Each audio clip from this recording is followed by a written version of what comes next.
कैसे बर्बाद होने से बचाएं जीवन। वैसे तो जीवन अनमोल होता है, मगर कुछ लोग बुरी आदतों में फंसकर अपना और अपने परिवारजनों का जीना मुहाल कर देते हैं। सोचने वाली बात तो यह है कि शुरुआत में ये बुरी आदतें अच्छी लगती हैं, मगर एक बार जिसे अपने चुंगल में फंसा लेते हैं उसे छूटने नहीं देते। मगर शहर में कुछ ऐसे सेवा केंद्र भी हैं जहां आप पा सकते हैं सभी प्रकार की बुरी आदतों से मुक्ति। इनमें से ही एक है जीवन ज्योति चिकित्सा सेवा केंद्र। बुरी आदतों से कैसे छुटकारा पाया जाए, इसकी तलाश में आज भी कई युवक दर दर की ठोकरें खा रहे हैं। ऐसे में उन्हें छुटकारा मिलने के लिए क्या करना चाहिए, इस संबंध में अभी तक ने डॉक्टर बाला साहेब कुमावत से बातचीत की। पेश है अभी तक की एक्सक्लूसिव रिपोर्ट।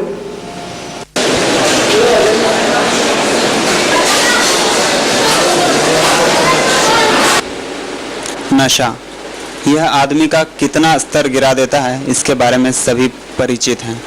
नशा आदमी चाहते हुए भी उसे छोड़ नहीं पाता है।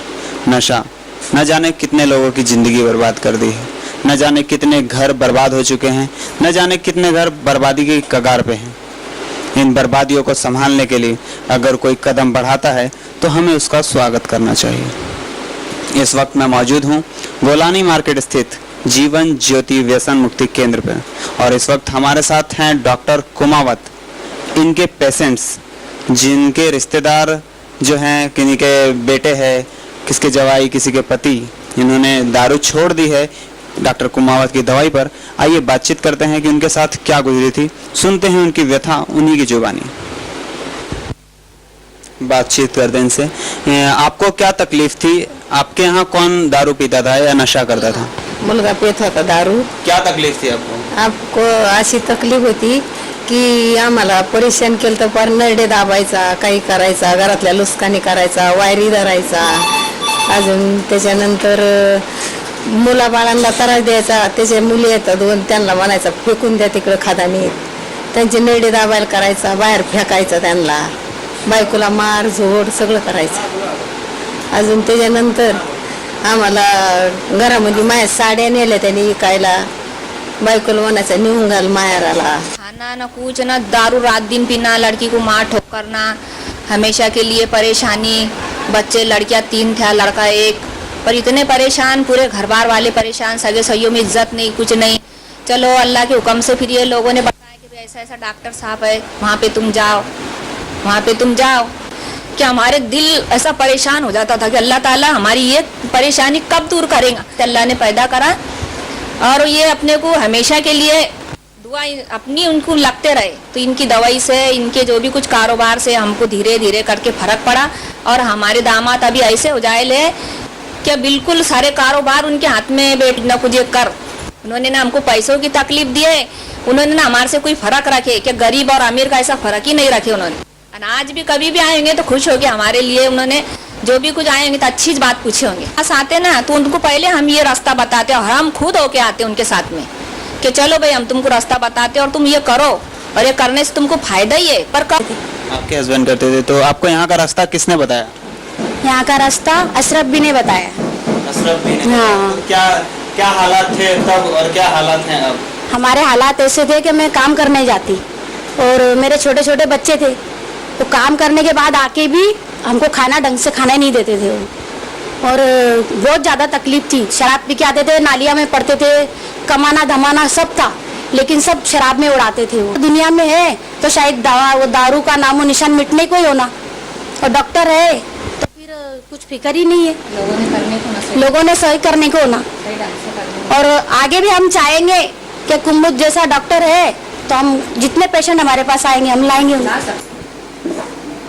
जलगांव जिले के पुलिस अधीक्षक श्रीमान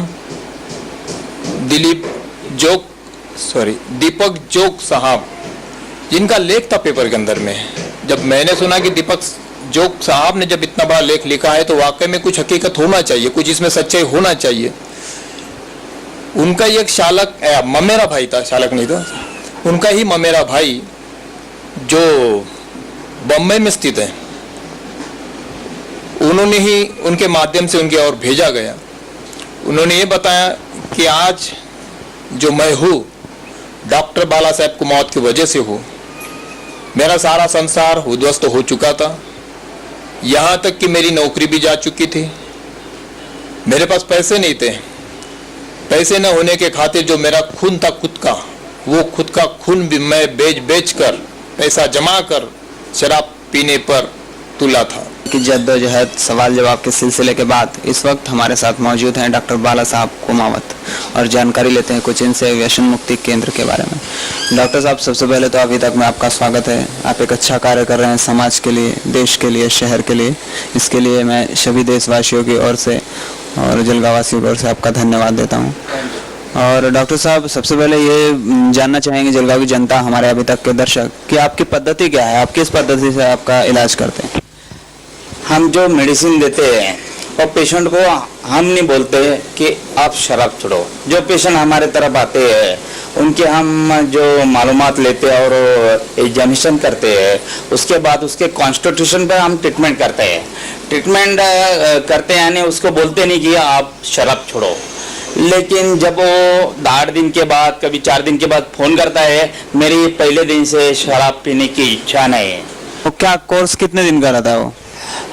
हम जो दवा देते हैं वो आयुर्वेदिक और इलेक्ट्रो होम्योपैथी दवा देते हैं।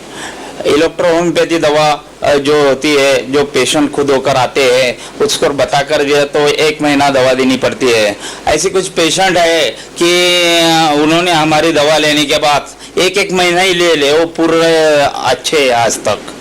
लोग ही फंसते हैं, तो उनके लिए ये इलाज कितना हद तक सही है एक आर्थिक दृष्टि से? मेरे पास ऐसे जो पेशेंट है, मैं तो ऐसे चाहता हूँ कि जो गरीब लोग हैं उनके लिए मैं ये कर रहा हूँ। चलाना है या व्यसन मुक्ति केंद्र खोलना है, इसकी प्रेरणा कहाँ से मिली? मी माझ्या वडिलांना अक्षरशः डोळ्यांनी दारू पिताना पाहिले आणि त्यांना व आमच्या कुटुंबांना किती यातना भोगाव्या लागत होत्या हे पाहून माझ्या मनामध्ये या बाबीवर संशोधन करण्याचा एक विचार ठासला। त्यामुळे मी संपूर्ण समाजातील दारूच्या आहारी गेलेल्या लोकांचं जीवन स्वर्गापेक्षा सुंदर करण्याचे ध्येय मनात ठरवून व्यसन मुक्ती केंद्र